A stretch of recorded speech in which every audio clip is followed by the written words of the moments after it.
Le soir du 31 octobre, une sombre nuée d'Halloween. Il faisait froid et mon chien aboyait. Je promenais mon chien quand il s'enfuit. Soudainement, j'essaie de le rattraper, mais je me perds. J'arrive dans une rue sombre, puis devant une vieille maison qui semble abandonnée. Soudain, j'entends les jappements de mon chien qui viennent de la maison. Je me décide à rentrer.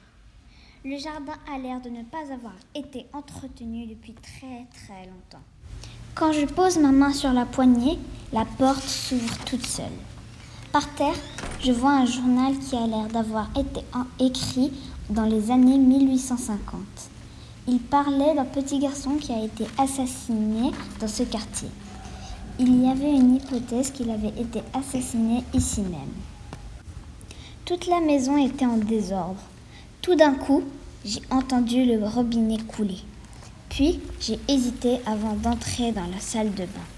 Je suis entrée, je l'ai fermée, puis j'ai continué à marcher.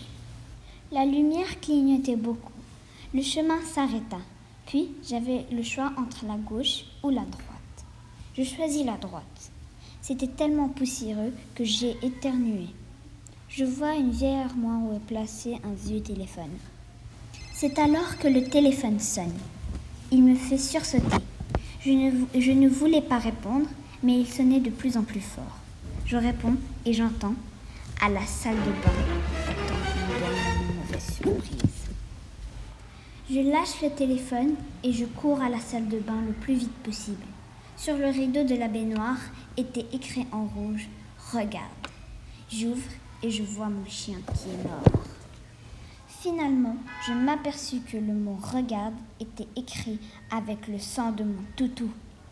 Je me sentais tellement terrifiée et j'avais envie de pleurer.